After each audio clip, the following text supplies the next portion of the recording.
ماجد گھر کے اندر ہڑبڑاتے ہوئے داخل ہوا۔ اس کی سانس پھولی ہوئی تھی۔ وہ کچن میں حوریہ کو دیکھتے ہی بے چینی سے بولا، جا جلدی سے اپنا برقع پہن لے، تجھے میرے ساتھ جانا ہے۔ ماجد کے لہجے میں ایسی سختی تھی کہ حوریہ نے ایک پل کے لیے حیرانی سے اس کی طرف دیکھا، پھر دبے دبے لہجے میں پوچھا، ابا کہاں جانا ہے؟ ماجد کا چہرہ غصے سے لال ہو چکا تھا۔ اس نے دانت پیستے ہوئے کہا، میں نے کہا نا کہ جلدی کر، سوال جواب کا وقت نہیں ہے۔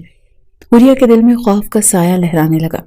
وہ جانتی تھی کہ ماجد کا غصہ کس قدر خطرناک ہو سکتا ہے، اسی لیے خاموشی سے کچن کے دروازے سے پلٹی اور اپنے کمرے کی طرف دوڑ لگا دی۔ کمرے میں پہنچتے ہی اس نے اپنی الماری کھولی جہاں اس کا کالا برقع لٹکا ہوا تھا۔ اس کا دل زوروں سے دھڑک رہا تھا، اس کے ہاتھ کانپ رہے تھے۔ جب اس نے برقع پہنا، نقاب ٹھیک کرتے ہوئے وہ بار بار اپنے آپ کو یہ یقین دلانے کی کوشش کر رہی تھی کہ سب ٹھیک ہے، مگر دل کے کسی کونے میں ایک عجیب سی بے چینی اسے گھیر رہی تھی۔ جب وہ باہر آئی تو ماجد پہلے ہی دروازے کے پاس کھڑا جھنجھلا رہا تھا۔ کتنی دیر لگا رہی ہے تم، چل جلدی بیٹھ۔ وہ بائک کی طرف بڑھا اور حوریہ کو بیٹھنے کا اشارہ کیا۔ حوریہ نے کچھ کہنے کے لیے لب کھولے، مگر ماجد کے تیور دیکھ کر خاموش رہنا ہی بہتر سمجھا۔ وہ جلدی سے بائک پر بیٹھ گئی۔ بائک جیسے ہی چلی، حوریہ نے اپنے ارد گرد کے ماحول پر نظر ڈالی۔ شام کا وقت تھا اور سورج افق میں غروب ہو رہا تھا اور آسمان پر نارنجی روشنی کا سایہ تھا۔ راستے میں دھول اڑتی ہوئی نظر آ رہی تھی اور سڑک کے دونوں طرف جھاڑیاں اور کھیت تھے۔ ہوا میں عجیب سی خاموشی تھی جو حوریہ کے دل میں مزید خوف پیدا کر رہی تھی۔ ماجد بائک چلاتے ہوئے بار بار مڑ کر حوریہ کو دیکھ رہا تھا، جیسے کچھ بولنے کی کوشش کر رہا ہو، مگر الفاظ نہیں مل رہے تھے۔ اس کے چہرے پر پسینے کی بوندیں چمک رہی تھیں اور وہ خود کو سنبھالنے کی ناکام کوشش کر رہا تھا۔ حوریہ نے ایک لمحے کے لیے اس کے چہرے کی طرف دیکھا اور اس کی بے چینی کو محسوس کیا، مگر پھر نظریں جھکا لی۔ ابا ہم کہاں جا رہے ہیں؟ حوریہ کی آواز میں گھبراہٹ تھی۔ ماجد نے ایک لمحے کے لیے کچھ کہنے کے لیے لب ہلائے، مگر پھر جھنجھلا کر بولا، چپ رہ، سوال مت کر۔ حوریہ کا دل کسی انجانے خوف سے کانپ رہا تھا، مگر آج اسے اس کے رویے نے مزید پریشان کر دیا تھا۔ اس نے بائک کی رفتار بڑھا دی اور راستے کے مناظر تیزی سے پیچھے چھوٹ رہے تھے۔ بائک کے جھٹکوں سے حوریہ کا جسم بے چین تھا، مگر اس کی نظریں جھکی ہوئی تھیں۔ اس کی معصومیت اور خوف اس کے چہرے سے جھلک رہے تھے۔ وہ دل ہی دل میں دعائیں کر رہی تھی کہ جلدی سے یہ سفر ختم ہو اور وہ محفوظ رہے۔ آخر کار بائک ایک پرانی عمارت کے سامنے رکی۔ ماجد نے جلدی سے بائک کا انجن بند کیا اور حوریہ کو نیچے اترنے کا اشارہ کیا۔ وہ دونوں عمارت کی طرف بڑھنے لگے۔ حوریہ کے قدم لرز رہے تھے، مگر اس نے خود کو سنبھالنے کی پوری کوشش کی۔ یہ سیٹھ ہمدان کا اڈا تھا جہاں ماجد اکثر آتا جاتا رہتا تھا۔ حوریہ نے کبھی سوچا بھی نہیں تھا کہ وہ اسے یہاں لائے گا۔ اس کی آنکھوں میں بے یقینی اور خوف کے سائے لہرا رہے تھے۔ ماجد کے چہرے پر عجیب سی بے چینی تھی، جیسے وہ کوئی بھاری فیصلہ کرنے جا رہا ہو۔ سیٹھ ہمدان اپنی باروب شخصیت کے ساتھ کرسی پر بیٹھا ہوا تھا۔ ایک ہاتھ میں سیاہ رنگ کا قیمتی قلم تھا جسے وہ سامنے رکھے ہوئے فائل پر دستخط کر رہا تھا۔ اس کی شخصیت میں غیر معمولی دبدبا اور کشش تھی۔ وہ سفید شلوار قمیص میں ملبوس تھا۔ قمیص کے اوپر کے 2 بٹن کھلے ہوئے تھے جس سے اس کے چوڑے سینے کی جھلک نمایاں ہو رہی تھی۔ گلے میں مردانہ چادر بے پرواہی سے ڈال رکھی تھی جو اس کے وڈیرانہ شان کو اور نمایاں کر رہی تھی۔ اس کی آنکھوں میں ایک سرد فیصلہ کن چمک تھی اور بہاری ابروؤں کے نیچے وہ نظریں کسی بھی شخص کو جھکانے کی طاقت رکھتی تھی۔ اس کی سامنے رنگت اور چہرے کی سخت لکیریں اس کے جاہو جلال کی داستان بیان کر رہی تھی۔ ماجد دھیرے سے کمرے میں داخل ہوا اور اس کے پیچھے حوریہ برقعے میں سمٹی سمٹائی کھڑی تھی۔ حوریہ کے قدم لڑ کھڑا رہے تھے اور اس کی نظریں زمین پر جمی ہوئی تھی۔ سیٹھ ہمدان نے اپنے دستخط کرتے ہوئے نظر اٹھائی اور ابرو اچکا کر ان دونوں کو دیکھا۔ اس کی نظریں ماجد پر ٹک گئی اور اس نے نقاب میں کھڑی لڑکی کی طرف گہری نظر ڈالی۔ ماجد جلدی سے آگے بڑھا، سر جھکایا اور ہاتھ جوڑ دیے، صاحب میرے پاس قرضہ واپس کرنے کے پیسے نہیں ہیں۔ اس کا لہجہ گھبراہٹ اور شرمندگی سے لبریز تھا۔ سیٹھ ہمدان نے قلم میز پر رکھا اور اپنی کرسی کی پشت سے ٹیک لگا لی۔ اس کے چہرے پر ناپسندیدگی کے اثرات تھے۔ تو کہنا کیا چاہ رہا ہے ماجد؟ اس کی آواز میں سختی اور بلوچوں کی مخصوص بھاری گونج تھی۔ ماجد نے گڑبڑاتے ہوئے کہا، صاحب میرے پاس اور کوئی راستہ نہیں بچا، میں اپنی بیٹی کو آپ کے حوالے کرنے کے لیے تیار ہوں۔ اس نے لرزتے ہوئے ہاتھ سے پیچھے کھڑی حوریہ کی طرف اشارہ کیا۔ سیٹھ ہمدان کا چہرہ غصے سے سرخ ہو گیا۔ وہ اپنی کرسی سے تھوڑا آگے جھکا اور گرجدار آواز میں بولا، تو کس قسم کا باپ ہے؟ اپنی بیٹی کا سودا کر رہا ہے چند ہزار کے قرضے کے لیے؟ شرم نہیں آتی تجھے؟ ماجد نے فوراً زمین کی طرف نظریں جھکا لی اور رقت آمیز لہجے میں بولا، صاحب میرے پاس کوئی اور راستہ نہیں، اگر آپ میرا قرض معاف نہ کریں تو میرا جینا مشکل ہو جائے گا۔ سیٹھ ہمدان نے کرسی کے پشت سے ٹیک لگائی اور ایک لمحے کے لیے گہری نظروں سے ماجد کی طرف دیکھا اور کہنے لگا، تو یہ سوچ بھی کیسے لی کہ میں تیری بیٹی کو قبول کر لوں؟ عورت کوئی چیز نہیں جو تو یوں لے آئے۔ ماجد کے آنسو نکلنے کو تھے۔ وہ گڑ گڑاتے ہوئے بولا، صاحب میری کوئی اپنی اولاد نہیں ہے، یہ میری سوتیلی بیٹی ہے، میں نے اسے پالا ہے، مگر آج حالات ایسے ہیں کہ میں مجبور ہوں۔ میری عزت، میرا گھر، سب کچھ آپ کے ہاتھ میں ہے، اگر آپ اسے قبول کر لیں تو میرے سر سے یہ بوجھ اتر جائے گا۔ سیٹھ ہمدان نے گہری سانس لی اور حوریہ کی طرف دیکھا جو برقعے میں چھپی ہوئی بے حد خاموشی سے کھڑی تھی۔ وہ اتنی بے بس نظر آ رہی تھی کہ سیٹھ کے دل میں ایک لمحے کے لیے رحم کا احساس پیدا ہوا۔ سیٹھ ہمدان چند لمحے خاموش رہا۔ وہ اپنی انگلیوں سے کرسی کے بازو کو ہلکے سے تھپ تھپا رہا تھا۔ آخرکار اس نے گہری سوچ میں ڈوبے لہجے میں کہا، ٹھیک ہے۔ سیٹھ ہمدان نے ایک آخری بار حوریہ کی طرف دیکھا جس کا سراپا اب بھی نقاب میں چھپا ہوا تھا۔ اس کی آنکھوں میں ایک عجیب سی کشش اور معصومیت تھی جو سیٹھ کے دل کو ہلا گئی اور کرسی پر دوبارہ ٹیک لگا لی۔ سیٹھ ہمدان کا ٹھیک ہے کہنا گویا حوریہ کی دنیا اندھیری کر گیا۔ اس کے کانوں میں یہ الفاظ گونجنے لگے، اس کا دل تیزی سے دھڑکنے لگا اور آنکھوں سے بے اختیار آنسو بہنے لگے۔ وہ لرزتی ہوئی آواز میں بولی، نہیں، میں کسی قیمت پر یہاں نہیں رکوں گی ابا، آپ میرے ساتھ ایسا نہیں کر سکتے۔ ماجد نے حوریہ کی چیخ و پکار پر پلٹ کر دیکھا مگر اپنی مجبوری کو یاد کرتے ہوئے نظریں پھیری۔ سیٹھ ہمدان جو اب تک بے تاثر نظر آ رہا تھا، حوریہ کی لرزتی ہوئی آواز سن کر ایک لمحے کے لیے اس کی طرف متوجہ ہوئی۔ اس نے اپنی کرسی کے پشت سے ہلکا سا جھک کر نقاب میں چھپے اس معصوم چہرے کو غور سے دیکھا مگر اس کے چہرے پر کسی بھی قسم کی نرمی کے آثار نہیں تھے۔ رو مت حوریہ، ماجد نے بے بسی سے کہا، یہی تیرے اور میرے لیے بہتر ہے۔ حوریہ نے اپنے ہاتھ جوڑ دیا، روتے ہوئے کہا، ابا خدا کے لیے مجھے یہاں نہ چھوڑے۔ وہ بے حد خوفزدہ ہو گئی تھی، اس کی حالت بے حد خراب ہو رہی تھی، لیکن ماجد نے اپنی نظریں نیچے جھکائی اور دھیرے سے پیچھے ہٹنے لگا۔ سیٹھ ہمدان نے ہاتھ کے اشارے سے اپنے گارڈ کو بلایا، اسے گاڑی میں بٹھاؤ اور حویلی لے جاؤ۔ اس کی آواز میں نہ کوئی جھجک تھی اور نہ ہی کوئی جذبات۔ وہ گارڈ کی طرف پلٹا اور 2 قدم پیچھے ہٹ کر امجد کی جانب اشارہ کیا جو ایک اور فائل لے کر کھڑا تھا۔ حوریہ نے گارڈ کو اپنی طرف آتے دیکھا تو اس کا خوف اور بڑھ گیا۔ وہ رو رو کر چلاتی رہی، مجھے چھوڑ دیں، میں کہیں نہیں جاؤں گی، خدا کا واسطہ ہے، مجھے یہاں سے جانے دیں۔ لیکن سیٹھ ہمدان کے چہرے پر کسی قسم کا اثر نہیں ہوا۔ وہ امجد سے فائل لے کر اس کا مطالعہ کرنے میں مصروف ہو گیا جیسے وہاں پر کچھ ہوا ہی نہ ہو۔ گارڈ نے حوریہ کو بازو سے تھام کر سہارا دیا مگر ان کے ہاتھ چٹک کر چیخنے لگے، مجھے چھوڑو، میں نہیں جاؤں گی۔ سیٹھ صاحب خدا کے لیے مجھے چھوڑ دیں، اس کی آواز کانوں میں گونج رہی تھی مگر سیٹھ ہمدان کان لپیٹے اپنے کام میں مگن رہا۔ آخرکار حوریہ کو زبردستی گاڑی میں بٹھا دیا گیا۔ وہ گاڑی کے اندر بیٹھ کر بھی روتی رہی مگر سیٹھ ہمدان نے ایک بار بھی پلٹ کر اس کی طرف نہیں دیکھا۔ گاڑی کا دروازہ بند ہوا اور وہ اپنی کرسی پر بیٹھا، فائل کے صفحات پلٹتے ہوئے بے نیاز سے نظر آ رہا تھا۔ حویلی کی اونچی دیواروں اور بھاری لوہے کے گیٹ سے گزرتے ہی حوریہ کا دل کسی انجانے خوف سے لرزنے لگا۔ گارڈ نے اس کے بازو کو سختی سے تھام رکھا تھا اور وہ بے بسی سے چھٹکارا پانے کی کوشش کر رہی تھی۔ حویلی کے اندر کا ماحول کسی قلعے جیسا لگ رہا تھا۔ بڑے صحن میں پرانی طرز کے فانوس جھول رہے تھے اور دیواروں پر لٹکی ہوئی تلواریں اور بندوقیں سیٹھ ہمدان کے جاگیردار ہونے کی گواہی دے رہے تھے۔ گارڈ نے اسے گھسیٹتے ہوئے ایک دروازے کے قریب لے جا کر ایک ادھیڑ عمر کی ملازمہ کے حوالے کر دیا، لے اس چھوری کو سیٹھ صاحب کے کمرے میں پہنچا دے۔ گارڈ نے ملازمہ سے سختی سے کہا۔ حوریہ نے گڑ گڑاتے ہوئے کہا، خدا کے لیے مجھے جانے دیں، میں یہاں نہیں رک سکتی، لیکن گارڈ نے اس کی بات کو نظر انداز کرتے ہوئے کہا، چپ کر، زیادہ بولی تو زبان کاٹ دیں گے۔ ملازمہ جو پہلے ہی کسی بیزاری میں مبتلا لگ رہی تھی اسے گھورتے ہوئے بولی، چل میرے ساتھ، بہت دیکھے ہیں تیرے جیسے ڈرامے کرنے والے۔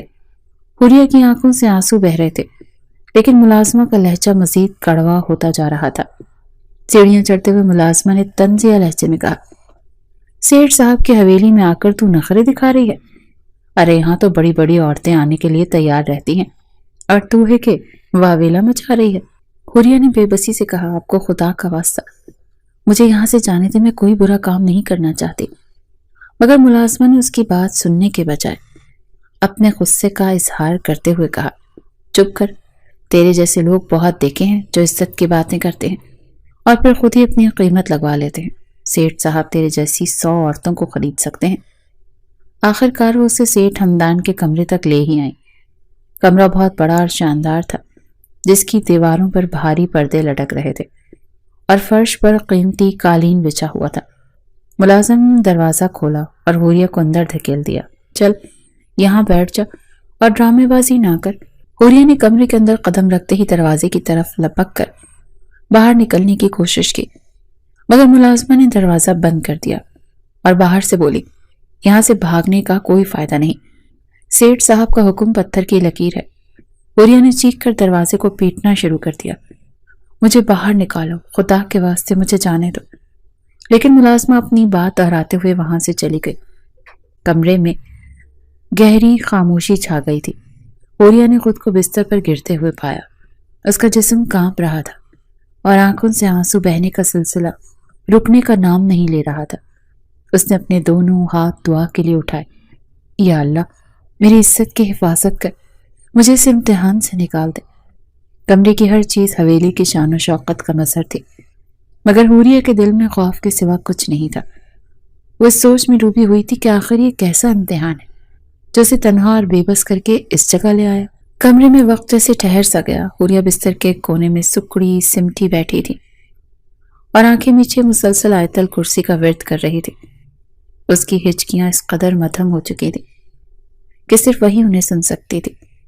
کمرے کی گمبھیر خاموشی میں اس کے دھڑکتے دل کی آواز صاف سنائی دے رہی تھی۔ 1 گھنٹے بعد دروازہ دھیرے سے کھلا اور سیٹھ ہمدان اندر داخل ہوا۔ اس کے قدموں کی بھاری آواز فرش پر گونج رہی تھی اور وہ اپنی روایتی وڈیرانہ چال سے چلتا ہوا کمرے میں داخل ہوا۔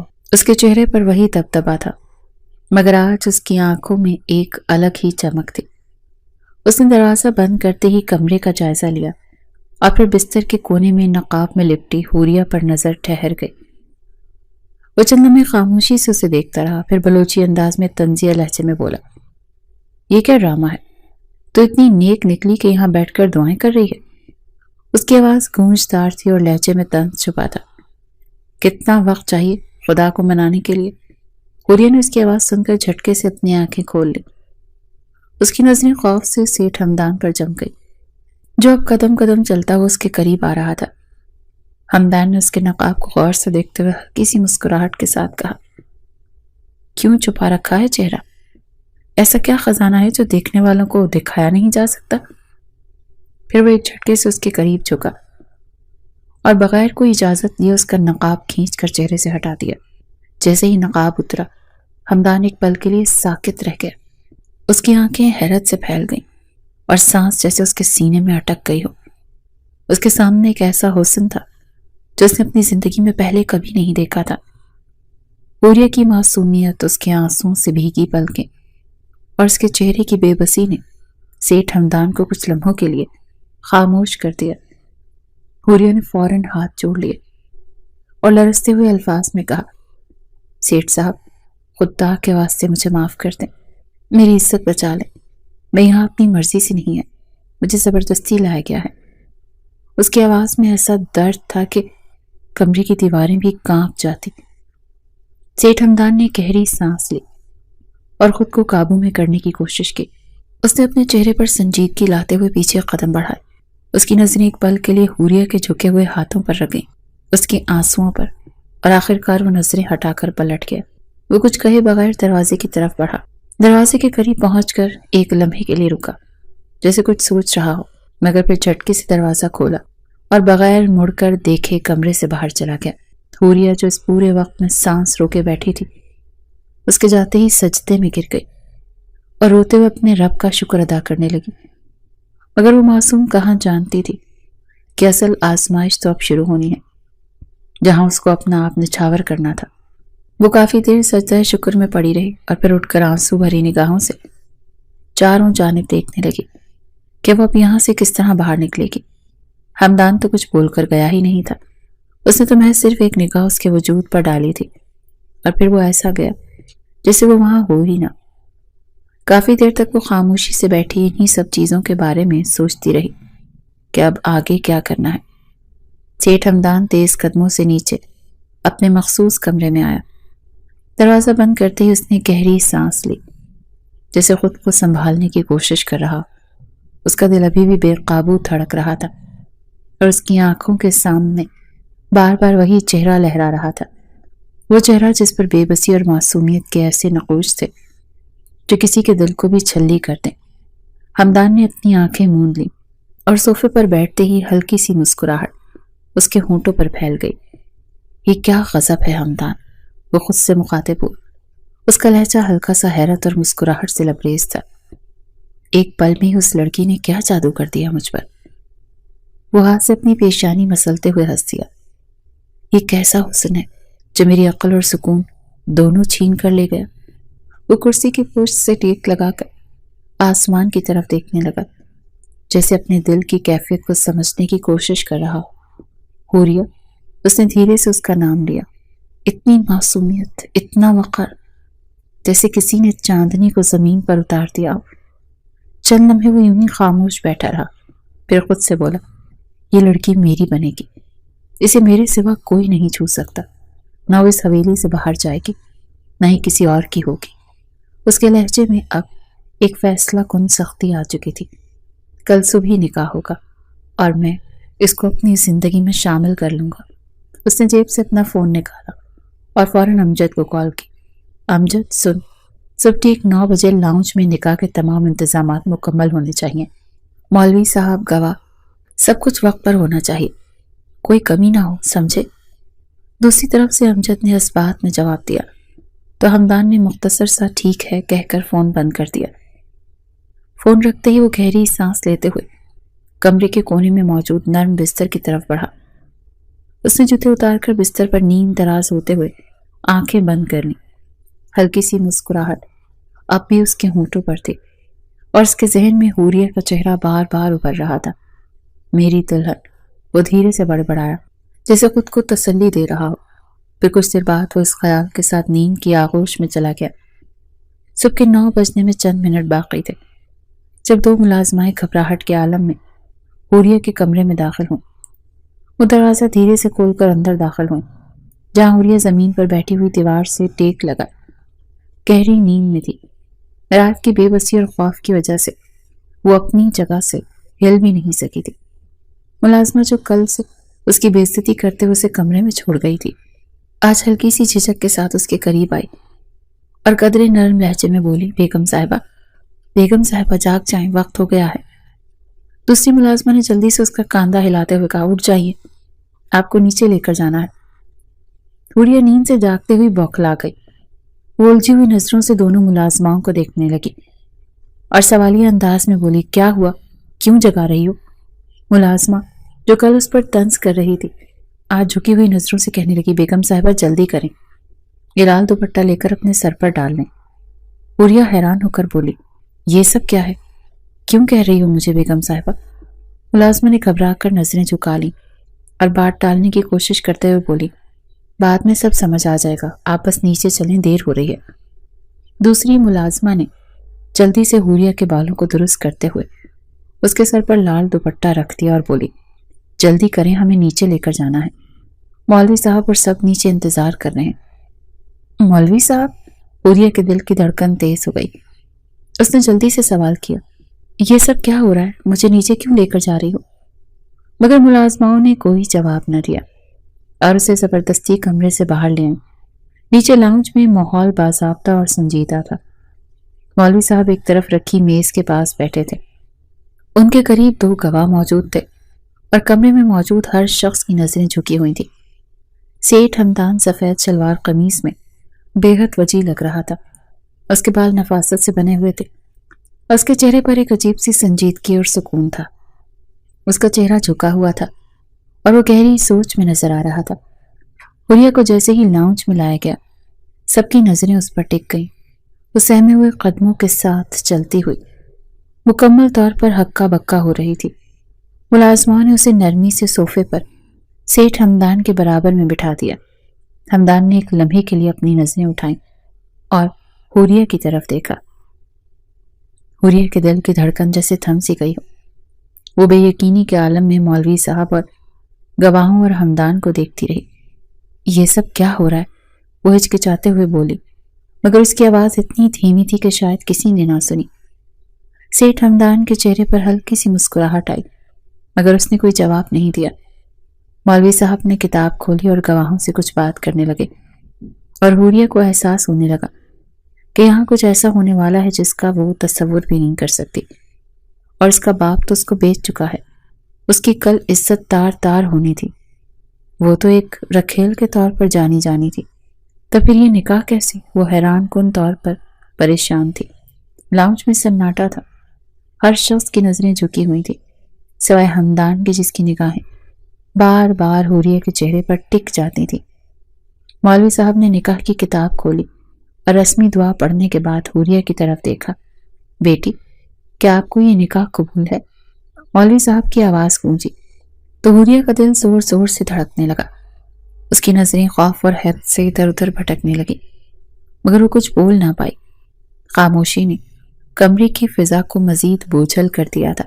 مولوی صاحب نے دوبارہ سوال کیا، بیٹی، آپ کو یہ نکاح قبول ہے؟ حوریہ کی زبان جیسے بند ہو گئی تھی۔ اسے سمجھ نہیں آ رہا تھا کہ یہ سب کیا ہو رہا ہے۔ اچانک ہمدان اپنی جگہ سے ہلکا سا جھکا اور انتہائی نرم لیکن گہری سرگوشی میں حوریہ کے کان کے قریب بولا، بول دو حوریہ، نکاح کے لیے ہاں کہہ دو۔ اس کے لہجے میں اتنا سکون اور طاقت تھی کہ حوریہ کے کانوں میں جیسے گونج پیدا ہو گئی۔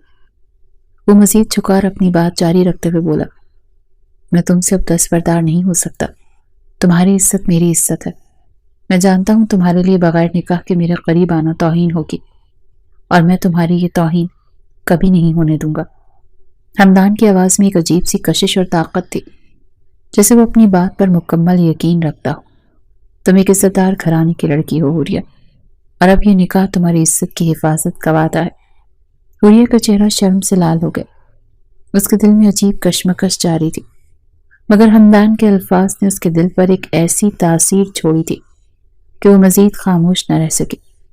اس نے لرزتے ہوئے ہلکی سی آواز میں کہا، قبول ہے۔ مولوی صاحب نے اطمینان سے سر ہلایا اور تیسری بار حوریہ سے پوچھا، بیٹی، کیا آپ کو یہ نکاح قبول ہے؟ حوریہ نے نظریں جھکائی مگر واضح انداز میں کہا، قبول ہے۔ کمرے میں جیسے سکون کی ایک لہر دوڑ گئی۔ مولوی صاحب نے اب ہمدان کی طرف رخ کیا اور کہا، ہمدان صاحب، کیا آپ کو یہ نکاح قبول ہے؟ ہمدان کی مسکراہٹ گہری ہو گئی۔ وہ پیچھے ٹیک لگاتے ہوئے پر اعتماد انداز میں بولا، قبول ہے۔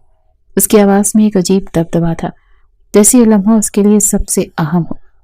مولوی صاحب نے دعا شروع کی اور کمرے کی فضا میں نرمی آ گئی۔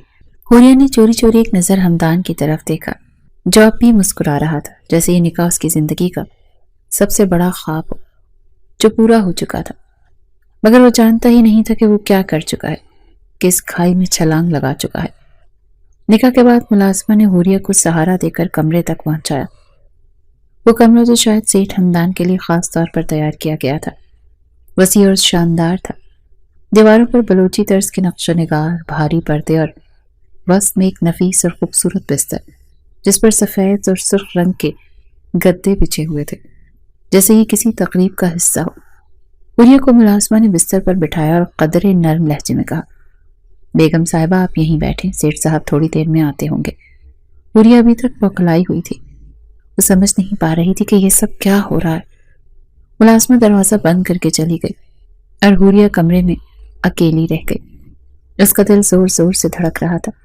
وہ بار بار اپنے ہاتھوں کو مٹھی میں دبا رہی تھی اور آنکھوں میں حیرت اور خوف کی جھلک تھی۔ یہ سب کیا ہے؟ یہ سب کیسے ہو گیا؟ وہ خود سے سرگوشی کر رہی تھی کہ اچانک دروازہ کھلا۔ سیٹھ حمدان اپنے باروک شخصیت کے ساتھ کمرے میں داخل ہوا۔ سفید شلوار قمیص میں ملبوس، چوڑا سینہ، سر اٹھائے ہوئے اور چہرے پر وہی گہری مسکراہٹ۔ اس کی شخصیت میں ایک عجیب کشش تھی جو نہ صرف اس کے وقار کو بڑھا رہی تھی بلکہ اس کی موجودگی کو مزید وزنی بنا رہی تھی۔ وہ آہستہ آہستہ قدم بڑھاتا ہوا حوریہ کے قریب آیا اور کچھ فاصلے پر رک کر اس کی طرف گہری نظروں سے دیکھنے لگا۔ حوریہ نے نظریں جھکا لی۔ حمدان نے اپنے مخصوص بلوچی لہجے میں گہری اور نرم آواز میں کہا، حوریہ، تمہیں معلوم ہے تم نے آج کیا بنا دیا ہے مجھے؟ حوریہ نے نظریں اٹھا کر بے یقینی سے اس کی طرف دیکھا اور دھیمی آواز میں بولی، یہ سب کیوں کیا آپ نے؟ حمدان نے مسکراتے ہوئے ایک قدم آگے بڑھایا اور کہا، کیونکہ تم مجھے پسند آ گئی ہو۔ تمہاری معصومیت، تمہاری خاموشی اور تمہاری عزت کے لیے لڑنے کا جذبہ، یہ سب کچھ۔ حوریہ کا چہرہ حیرت اور بے یقینی کی تصویر بن گیا۔ اس نے کانپتی ہوئی آواز میں کہا، مگر یہ کیسے ممکن ہے؟ نہ تو حمدان نے اسے بیچ میں ٹوکتے ہوئے نرمی سے کہا، یہ دنیا کی سب سے خوبصورت بات ہے حوریہ، تم اب میری بیوی ہو اور میں تمہیں یقین دلاتا ہوں کہ اس گھر میں، اس دل میں تمہاری جگہ سب سے خاص ہوگی۔ حوریہ نے بے یقینی سے اسے دیکھا۔ وہ نہیں سمجھ پا رہی تھی کہ حمدان کے اس قدر مضبوط اور پورے اعتماد الفاظ کے پیچھے کیا حقیقت چھپی ہے، مگر یہ سب اتنا اچانک کیوں؟ حمدان نے ہلکا سا قہقہ لگایا اور پھر سنجیدگی سے بولا، کیونکہ زندگی کبھی وقت نہیں دیتی حوریہ، میں نے تمہیں دیکھا اور فیصلہ کر لیا۔ یہ دل تمہارے لیے دھڑکنے لگا اور اس کے بعد کچھ سوچنا ممکن ہی نہیں رہا۔ حوریہ نے بے اختیار نظریں جھکا لی۔ اس کے پاس کہنے کو کچھ نہیں تھا مگر اس کے دل میں کئی سوال تھے۔ حمدان نے آخر میں نرمی سے کہا، اب تم میری ذمہ داری ہو حوریہ، اور میں تمہیں کبھی اکیلا نہیں چھوڑوں گا۔ یہ کہہ کر حمدان نے ایک آخری مسکراہٹ کے ساتھ اس کی طرف دیکھا اور پھر اس کے قریب ہو کر اس کے ماتھے پر ایک محبت بھرا بوسہ دیا۔ حوریہ کی آنکھیں جھل ملا گئیں۔ یہ کیسا احساس تھا جو وہ پہلی بار محسوس کر رہی تھی؟ ابھی حمدان مزید کوئی گستاخی کرتا، اس نے پہلے اسے نیچے سے اپنے باپ کی آواز آئی تھی۔ اس نے بے اختیار سر اٹھا کر آسمان کی جانب دیکھا تھا اور نفی میں سر ہلاتے ہوئے بولا تھا، ایک میرا باپ ہے جسے میری خوشیاں چپتی ہیں، تم بیٹھو میں آتا ہوں۔ یہ کہتے ہی وہ نیچے کی طرف بڑھ چکا تھا جبکہ وہ اپنی دھڑکنیں سنبھالتی وہیں بے جان قدموں سے بیٹھ گئی تھی۔ حمدان کمرے سے باہر نکلا تو اس کے قدم مضبوطی سے حویلی کے کشادہ لاؤنج کی طرف بڑھے۔ نیچے نور بیگم اور کاشف بلوچ پہلے سے موجود تھے۔ نور بیگم کے چہرے پر سختی اور مایوسی صاف دکھائی دے رہی تھی جبکہ کاشف بلوچ کی آنکھوں میں بے انتہا غصہ تھا۔ جیسے ہی حمدان لاؤنج پہنچا، کاشف بلوچ نے اپنی تیز نگاہوں سے بیٹے کو گھورا اور گرجتے ہوئے کہا، یہ کیا حرکت کی ہے تم نے حمدان بلوچ؟ حمدان نے اس کے سوال کا جواب دینے کے بجائے بے نیازی سے ایک کرسی کھینچی اور بیٹھ گیا۔ اس نے اپنی پشت پر ہاتھ باندھے اور بغیر کسی پشیمانی کے سرد لہجے میں کہا، آپ دونوں کس کی اجازت سے میری حویلی میں آئے ہیں؟ کاشف بلوچ نے غصے سے اپنی مٹھیاں بھینچ لیں۔ ان کا چہرہ لال ہو رہا تھا۔ تم پوچھ رہے ہو ہم کس کی اجازت سے آئے ہیں؟ یہ حویلی تمہارے دادا کی تھی اور تم ہو کہ یہاں بیٹھ کر ہمیں اجازت کے بارے میں سوال کر رہے ہو؟ حمدان نے طنزیہ مسکراہٹ کے ساتھ اپنے والد کی طرف دیکھا۔ آپ لوگ اپنی بات ختم کریں پھر میں جواب دوں گا۔ نور بیگم نے اپنی چھڑی زمین پر ٹیکتے ہوئے سخت لہجے میں کہا، حمدان، ہم جانتے ہیں کہ تم نے کیا کیا ہے۔ یہ خاندان کے اصولوں کے خلاف ہے۔ ہمارے یہاں خاندان سے باہر نکاح نہیں ہوتا۔ تم نے روایت کا خون کیا ہے۔ حمدان نے کرسی سے اٹھتے ہوئے زور سے قہقہ لگایا، روایات؟ کون سی روایات؟ وہی روایات جنہوں نے میری ماں کو اس حویلی سے روتے ہوئے نکالا، وہی روایات جنہوں نے مجھے اپنے باپ کے نام سے الگ ہونے پر مجبور کیا۔ آپ کی روایات صرف اپنے فائدے کے لیے ہیں اور میں ان کا غلام نہیں ہوں۔ کاشف بلوچ آگے بڑھے اور انگلی اٹھا کر کہا، زبان سنبھال کر بات کرو حمدان، میں تمہارا باپ ہوں۔ حمدان کا چہرہ سخت ہو گیا۔ اس نے قدم آگے بڑھائے اور اپنے والد کے قریب آ کر دھیمی لیکن تلخ آواز میں کہا، آپ میرے باپ ضرور ہیں لیکن میں آپ کا بیٹا نہیں ہوں۔ آپ نے میری ماں کو اس خاندان کے اصولوں کے لیے قربان کر دیا، اور آج آپ مجھ سے روایات کی بات کر رہے ہیں؟ آپ کس منہ سے مجھے تانے دے رہے ہیں؟ نور بیگم نے غصے میں اپنی چھڑی زمین پر ماری اور کہا، حمدان، تم ہوش میں نہیں ہو۔ تم نے جو کیا ہے وہ خاندان کی عزت کے خلاف ہے۔ ہم نے ماضی میں غلطیاں کی ہوں گی، لیکن تمہیں ایسی خطا کرنے کی اجازت نہیں دی جا سکتی۔ حمدان نے غصے سے دادی کی طرف دیکھا۔ غلطی؟ آپ اسے غلطی کہتے ہیں؟ آپ دونوں کی غلطیاں تو میری ماں کی زندگی لے گئی، لیکن میں اپنی زندگی اپنی مرضی سے جینا چاہتا ہوں، تو یہ آپ سے برداشت نہیں ہوتا۔ کاشف بلوچ کا ضبط ٹوٹ گیا تھا۔ وہ چیخ کر بولے، چپ ہو جاؤ حمدان، تمہیں اپنے بڑوں سے بات کرنے کی تمیز نہیں ہے۔ حمدان نے تلخ مسکراہٹ کے ساتھ جواب دیا، احترام ان کا کیا جاتا ہے جو اس کے لائق ہوں۔ آپ دونوں نے میری ماں کو عزت دی ہوتی تو آج آپ کے سامنے سر جھکا کر کھڑا ہوتا، لیکن نہیں، آپ نے اس وقت اپنی انا کو چنا اور آج میں اپنی مرضی کو چن رہا ہوں۔ نور بیگم نے غصے سے کہا، ہمیں تم سے یہ امید نہیں تھی حمدان، تم ہمارے اصول توڑ کر اپنی عزت پوری کر رہے ہو، یہ ناقابل قبول ہے۔ حمدان نے ان دونوں کی باتیں سنی، پھر ایک گہری سانس لے کر اپنی جگہ پر رک گیا۔ اس کے لہجے میں سختی اور بے اعتنائی تھی۔ آپ دونوں میری حویلی سے جا سکتے ہیں، مجھے آپ سے کوئی بات نہیں کرنی، یہ میری زندگی ہے اور میں اسے اپنے طریقے سے گزاروں گا۔ کاشف بلوچ نے قدم آگے بڑھایا جیسے وہ کچھ کہنا چاہتے ہوں، لیکن حمدان نے ہاتھ اٹھا کر انہیں روک دیا۔ نہیں بابا، اب مزید بات نہیں ہوگی، آپ جا سکتے ہیں۔ اس دوران اوپر کی منزل پر حوریہ اپنے کمرے کے دروازے سے نیچے یہ سب کچھ دیکھ رہی تھی۔ اس کی آنکھوں میں خوف اور حیرت تھی۔ وہ حمدان کے غصے اور تلخ لہجے کو دیکھ کر حیران تھی کہ یہ شخص کس قدر مضبوط اور اپنی بات پر ڈٹ جانے والا تھا۔ اس نے کبھی ایسا منظر نہیں دیکھا تھا، اور اس لمحے اس کی الجھن اور بڑھ گئی۔ وہ پریشان ہو رہی تھی کہ وہ کس مصیبت میں آ چکی ہے، کہیں یہ نکاح اس کے گلے کا طاق نہ بن جائے۔ وہ فوراً ہی اپنے حق میں دعا کرنے لگی تھی کہ یہ کیسے مشکل اس پر آن پڑی ہے۔ جیسے ہی حمدان نے اپنا رخ تبدیل کیا، کاشف بلوچ اپنی ماں کو لیے اس کی حویلی سے نکل گئے، مگر ان کی آنکھوں میں ایک ایسی چمک تھی جس کو دیکھ کر کوئی بھی شخص کانپ سکتا تھا۔ وہ کاشف بلوچ تھے جو نہ جوانی میں رحم دل تھے اور نہ وہ اب رحم دل تھے، اپنی مرضی کرنے والے۔ وہ ایک سخت بلوچ تھے، اور ان کے برعکس حمدان بلوچ سب سے مختلف تھا۔ اپنے نام کے آگے سے وہ اپنے باپ کا نام ہٹا چکا تھا، اور یہ کرتے ہوئے اسے بالکل بھی دکھ نہیں ہوا تھا۔ ان دونوں کے جاتے ہی حمدان بھی حویلی سے نکل کر اپنے ڈیرے کی جانب بڑھ چکا تھا۔ کہنے کو آج اس کے لیے ایک بہت خوشی کا دن تھا، مگر اس خوشی کو اس کا باپ اور اس کی دادی غارت کر چکے تھے۔ اس دوران حوریہ نیچے آئی تو دو ملازمائیں اسے دیکھ کر تیز قدموں سے اس کے پاس پہنچی۔ ایک نے فوراً اس سے سوال کیا، بیگم صاحبہ، آپ خیریت سے ہیں؟ حوریہ کے چہرے پر اضطراب اور پریشانی صاف دکھائی دے رہی تھی۔ اس نے ہکلاتے ہوئے جواب دیا، یہ کون تھے؟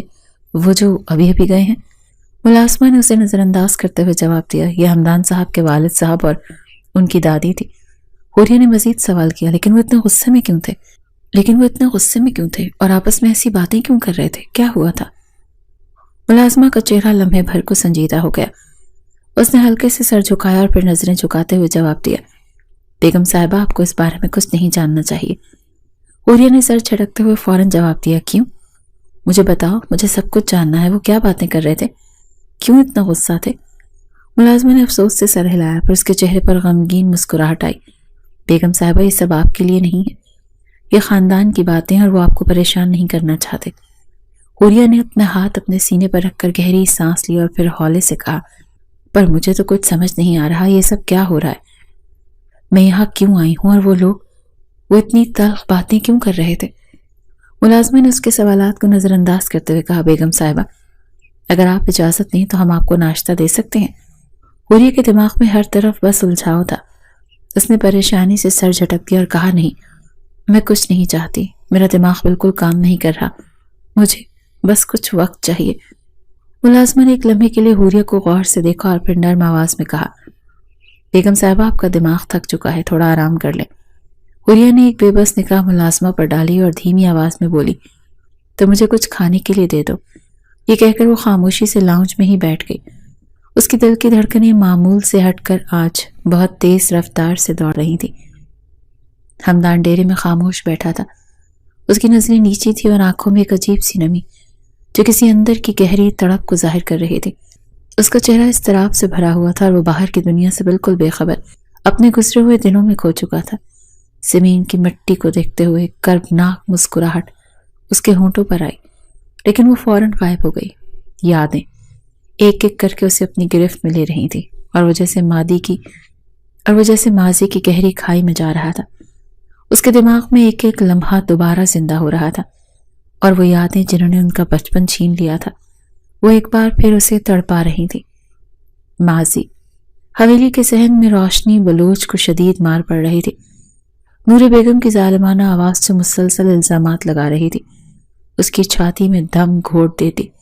کاشف بلوچ کا بے پرواہ رویہ جو اپنی بیوی کو مارنے میں کوئی ہچکچاہٹ محسوس نہیں کرتا تھا، حمدان کے ذہن میں ایک دردناک تصویر بنا رہا تھا۔ یہ کیا ہو رہا ہے؟ وہ چھوٹا بچہ خود سے پوچھ رہا تھا۔ اور پھر وہ لمحہ آیا جب اس کی ماں کی طلاق ہو گئی اور اسے دھکے دے کر حویلی سے نکال دیا گیا، اور پھر وہ منظر جب اپنی ماں کی لاش کو کفن میں لپٹا دیکھ رہا تھا۔ وہ روتی ہوئی جب گھر سے نکلی تھی تو اس کا راستے میں ایکسیڈنٹ ہو گیا تھا۔ وہ کرب جو حمدان نے اس وقت محسوس کیا وہ کسی بھی لفظ میں بیان نہیں ہو سکتا تھا۔ وہ بچہ جس نے اپنی ماں کو اس اذیت میں مرتے ہوئے دیکھا، آج وہ مرد بن چکا تھا، لیکن اندر کا بچہ وہی درد، وہی خوف کبھی نہیں گیا تھا۔ وہ اب بھی اس پچھلے منظر میں کھو چکا تھا۔ وہ طلاق اور مار صرف اس لیے تھی کیونکہ روشنی بیگم بنا حجاب کے حویلی کے صحن میں آ گئی تھی، اور یہ بات نور بیگم اور کاشف بلوچ کے لیے بہت بڑی تھی۔ یہی وجہ تھی کہ انہوں نے اس دن انہیں اتنے کوڑے برسائے تھے کہ وہ ادموئی ہو گئی تھی، اور پھر جب وہ گھر سے نکلی تو ان کو خالق حقیقی نے اپنے پاس بلا لیا۔ حمدان نے گہری سانس لی اور آنکھیں بند کر کے ماضی کی اس تکلیف دہ حقیقت کو جھٹکا تھا۔ اسی وقت اس کا موبائل بجا، اسکرین کو دیکھا تو سامنے اس کے سب سے وفادار ملازم امجد کی کال تھی۔ اس نے فون ریسیو کر کے کان سے فون لگایا اور پھر جو بات آگے سے سنائی وہ سن کر وہ اپنی جگہ سے کھڑا ہو گیا تھا۔ سیٹھ صاحب، بڑی حویلی کے گارڈ بیگم صاحبہ کو زبردستی اٹھا کر لے گئے ہیں، اور ساتھ میں یہ پیغام دیا ہے کہ اگر آپ کو بیوی چاہیے تو بڑی حویلی آ کر لے جائیں۔ امجد کی آواز میں خوف اور بے چینی تھی۔ یہ سن کر حمدان کا چہرہ بدل گیا، جیسے تیز دھار آلے کی طرح اس کے اندر کی طاقت بیدار ہو گئی۔ وہ کرسی سے کھڑا ہو گیا، جس میں ایک گہری سنسنی دوڑ گئی اور آنکھوں میں ایک بھڑکتی ہوئی آگ۔ ان کی ہمت کیسے ہوئی میری بیوی کو ہاتھ بھی لگانے کی؟ امجد، آج ان لوگوں کا حساب چکتا کر کے رہوں گا۔ میں نے اپنی ماں کے لیے کچھ نہیں کیا، لیکن اب اپنی بیوی کے لیے پوری حویلی کو جلا کر راکھ کر دوں گا۔ اس کے الفاظ میں اتنی سختی تھی۔ دوسری طرف امجد بھی گھبرا چکا تھا، اس کا غصہ حدوں کو چھو رہا تھا۔ وہ ایک تیز قدم کے ساتھ ڈیرے سے باہر نکلا۔ اس کی نظریں صرف ایک مقصد پر مرکوز تھیں، حوریہ کو بچانا۔ وہ راستے پر خاموش رہا، اس کا دماغ غصے سے پھٹنے کے قریب آ چکا تھا۔ ماضی کا ہر لمحہ اس کی آنکھوں کے سامنے کسی فلم کی مانند لہرا رہا تھا۔ جس طرح اس نے اپنی ماں کو کھویا تھا، اب وہ اپنی بیوی کو نہیں کھونا چاہتا تھا۔ ہاں، اس وقت بچہ تھا، اسی لیے کچھ نہیں کر پایا تھا، لیکن اب وہ ایک 28 سال کا نوجوان مرد تھا جو کچھ بھی کر سکتا تھا۔ جیسے وہ حویلی کے دروازے تک پہنچا، سامنے کا منظر اس کا دل دہلا دینے والا تھا۔ کاشف بلوچ کے قدموں کے قریب حوریہ روتے ہوئے بیٹھی تھی۔ اس کے بال بکھرے ہوئے تھے اور چہرے پر تھپڑوں کے نشانات تھے۔ اس کے سامنے کھڑی ان کی دوسری بیوی اور نور بیگم کی موجودگی، اور پورا ماحول غم و غصے سے بھرا ہوا تھا۔ وہ غصے سے اپنے باپ کی طرف بڑھا اور بنا حالات کی پرواہ کیے ان کا گریبان اپنے ہاتھوں میں لے کر ایسا سیدھا کھڑا کیا تھا، اور غصے سے ان کے چہرے پر دھاڑتے ہوئے بولا تھا، تم نے کیا سمجھا تھا؟ حمدان کی آواز میں اتنی شدت تھی کہ کاشف بلوچ کے کانپتے ہوئے جسم سے ساری ہوا نکل گئی۔ تم نے میری ماں کو مارا اور اب تمہیں لگتا ہے کہ میں اپنی موجودگی میں اپنی بیوی پر ایک خراش بھی آنے دوں گا؟ کاشف بلوچ کی آنکھوں میں غصہ اور بے بسی کا مخلوط رد عمل تھا، مگر وہ کچھ بول نہیں پایا۔ اس کے چہرے پر اضطراب اور پریشانی کا سایہ تھا، اور حمدان کی یہ توہین برداشت کرنا اس کے لیے مشکل ہو رہا تھا۔ حمدان کی آواز میں سنسناہٹ تھی جو کاشف بلوچ کے سینے میں گونج رہی تھی۔ تمہاری اس حویلی میں تمہاری روایات کو میں ختم کرنے آیا ہوں۔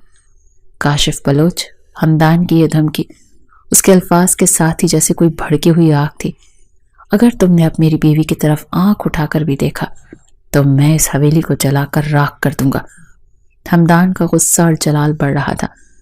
حوریہ اس منظر کو دیکھ رہی تھی، اس کے اندر ایک عجیب سی بے چینی چھا گئی تھی۔ وہ حیرت سے ہمدان کو دیکھ رہی تھی جو اس کے لیے اپنے باپ سے لڑ رہا تھا، اپنی بیوی کے لیے اپنی تمام طاقتیں صرف کر رہا تھا۔